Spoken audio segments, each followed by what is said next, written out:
Salut à tous, bienvenue sur ce nouvel épisode de Parlons Trading. C'est l'épisode numéro 6.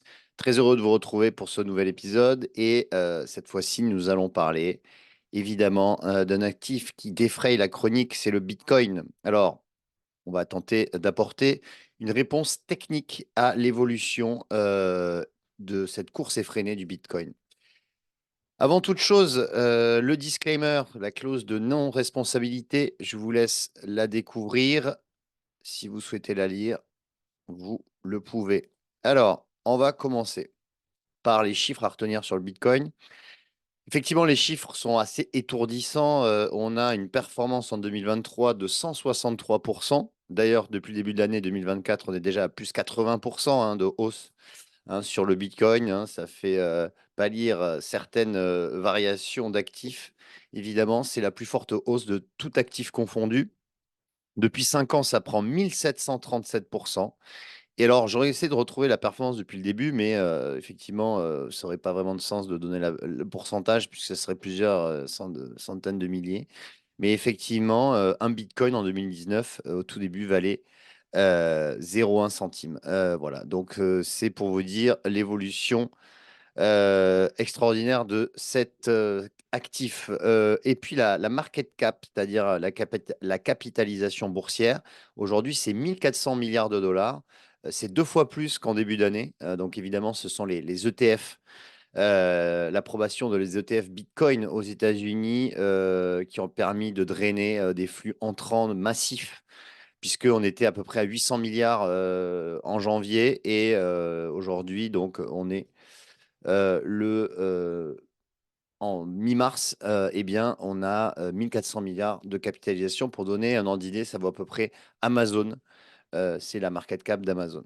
Alors, on va directement rentrer dans le vif du sujet avec donc le graphique, évidemment. Alors aujourd'hui, bah, le Bitcoin, il est encore au plus haut, hein. Il fait un nouveau sommet historique, hein. Il est à 60, quasiment 73 000 dollars.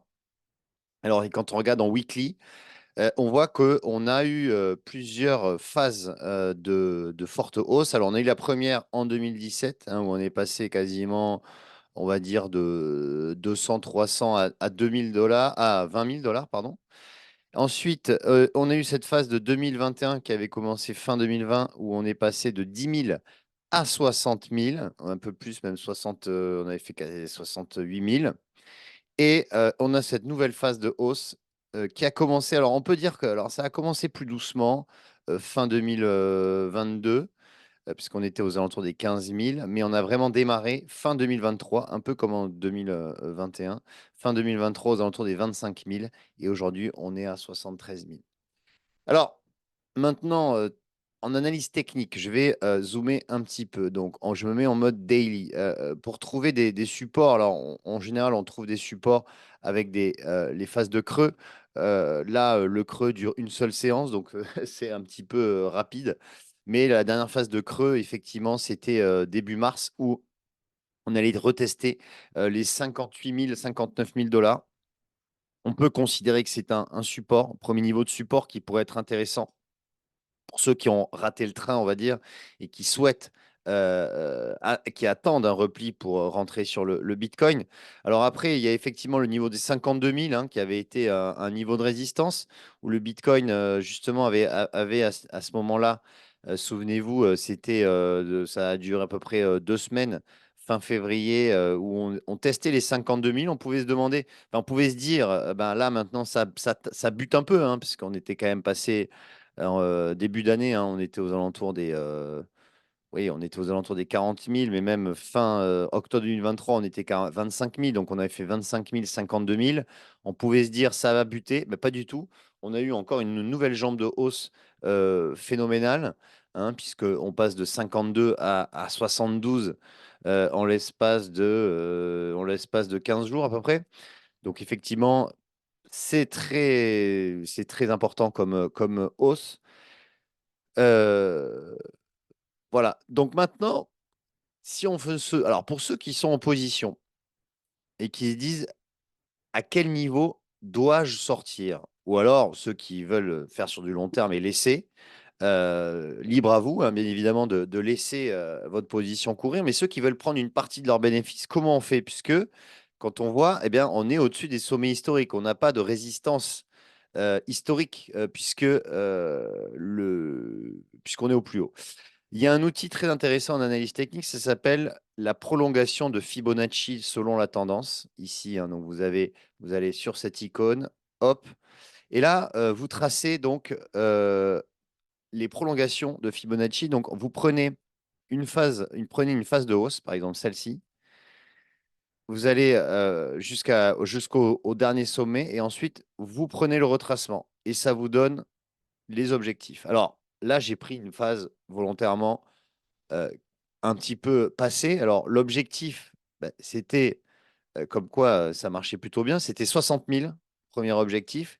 Et le deuxième objectif, c'était 73 000. C'est les 1,61,8 de Fibonacci. Et bien, comme par hasard, on est dessus. Voilà, on est dessus. Alors, on est effectivement, on peut se dire qu'on est un peu topiche, c'est-à-dire on est sur une zone de 1,68, 1,61,8 de Fibonacci. Alors, pour ceux qui y croient ou ceux qui n'y croient pas, bon, en tout cas, c'est un niveau. Ou alors, on pourrait un petit peu buter peut-être à court terme. Maintenant, si on prend la dernière phase de hausse avec le retracement, eh bien là, bien évidemment, ça nous amène sur des niveaux beaucoup plus élevés, puisque on a du coup, si donc je zoome un petit peu, le prochain niveau, donc c'est ici quasiment 89 000, hein, 88 950. Donc voilà, ça c'est le prochain niveau de résistance de Fibonacci. Alors on a le 68, hein, pardon, le 78 à 82 000, mais le plus important, c'est le 100%. Donc, le 100% de Fibonacci, c'est 89 000. Après, en extension, on pourrait retrouver 107 000. Voilà. Voilà, donc ça, c'est les prochains niveaux, à mon avis. Alors, évidemment, peut-être ça ne va pas arriver tout de suite, mais 89 000, 107 000, ce sont les deux niveaux, à mon avis, où on pourrait tenter de sortir une partie de sa position, sauf ceux qui veulent la sortir totalement.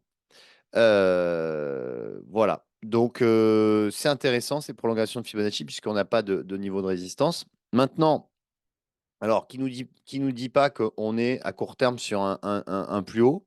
C'est possible, hein. C'est possible qu'on soit sur un plus haut, vu la performance que ça a fait. Maintenant, c'est vrai qu'on est dans une impulsion tellement forte on ne peut pas savoir quand est-ce que ça va s'arrêter. Donc, ceux qui sont à l'intérieur, ceux qui sont dans le mouvement, eh ben, profitez-en. Parce que là, c'est quand même exceptionnel. Je ne sais pas si ça va durer. Alors, il y a le halving, évidemment. Vous allez me dire, ça peut durer jusqu'au halving qui est jusqu'à mi-avril. Effectivement. Voilà. Donc, en tout cas, moi, je vous ai donné mes niveaux. Alors, il y a évidemment le seuil psychologique à 100 000 dollars. Évidemment, 100 000 dollars, peut-être que ça va buter aussi sur ce niveau. Mais en tout cas, la tendance et la dynamique est toujours très haussière. Voilà. Donc, ceux qui veulent s'amuser à shorter, attention, mettez des stops serrés.